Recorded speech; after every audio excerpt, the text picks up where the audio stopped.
To get started, you're going to begin by opening up your chest, shoulders, and back by just setting the yoga wheel in front of you and placing your palms together and stretching out with straight arms till you feel that stretch through the back of your shoulders, your upper back, your lats, and your chest. It's a great way to open up that tight upper body that's common from sitting a lot.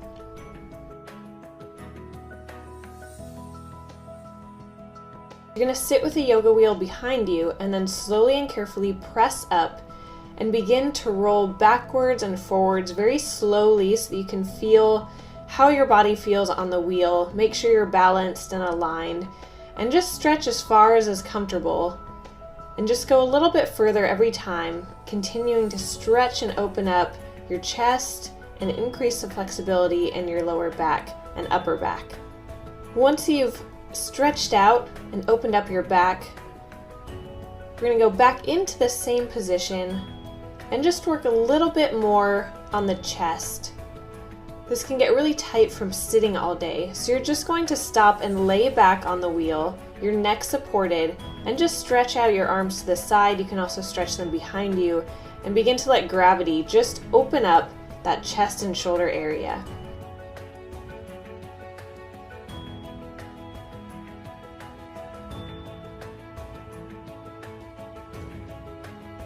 Then you're going to use that same exercise that we did just a few ago, but this time, in order to work on a back bend, what you can do is roll back into a position where you're comfortable, and then you're going to turn your palms in towards your head and towards your body with your upper back resting on the wheel.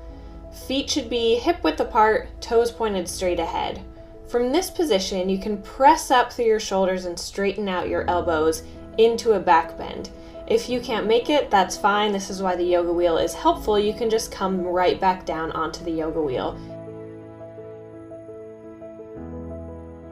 Very similar to the back bend, you're going to extend yourself back, but this time instead of stopping, you're going to draw your hands in around the wheel and bring your elbows in very close toward your head so that they're right along your ears.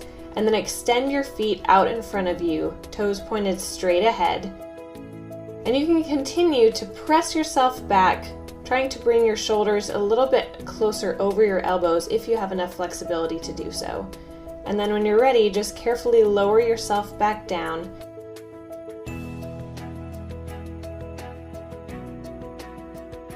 For plow pose, you're going to set the wheel back behind you, arms on the floor, and then press your legs up towards the ceiling with a straight back. Once you have that, begin to slowly lower your legs down onto the wheel, so just your toes are touching and your hips and shoulders are aligned with a straight back. Hold this position as long as it's comfortable, and then slowly, one vertebrae at a time, lower your back onto the mat and lower your legs last. Now we're going to work on some core strength and balance. So you're going to set the wheel back behind you, setting your ankles or shins on top of the wheel. Get into a standard plank position with shoulders over your wrists, body in a straight line. You can hold that position, or if you'd like more of a challenge, you can extend one leg up back behind you, one at a time, keeping a straight leg, straight body position to increase the challenge to your core.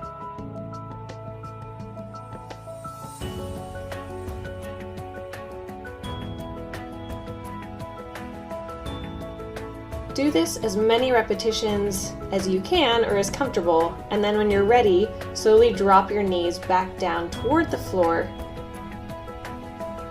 and release the position.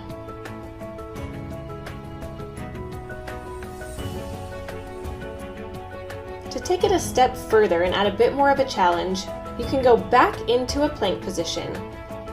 But this time, instead of just lifting your legs, you're going to draw your feet in towards your body and your hips up toward the ceiling.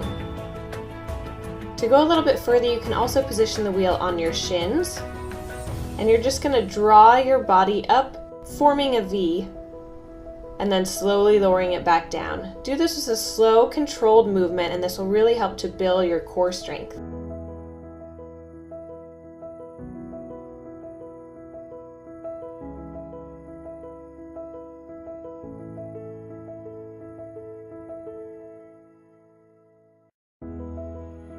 For the balance lunge, rather than a standard lunge where your back leg is on the ground, you're going to make it a little bit harder by putting your back leg on top of the wheel so that your shin rests on it. You can either hold this position, or you can begin doing this up and down movement, pressing up on that front leg, drawing your back leg in behind you, and extending your arms up overhead as you lower.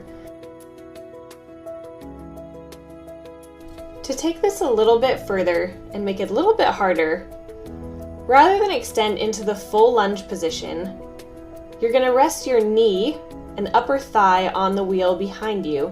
Your front leg will still be in that bent position like a lunge, but now you're going to draw your back foot in toward your body and grab it with your hand. From here, lower as far as is comfortable, and this is going to be a great stretch for your quads and for your hips, as well as a great strengthening for that front leg. Extend your other arm up toward the ceiling and try and keep a straight body. Hold this as long as you can, or as long as it's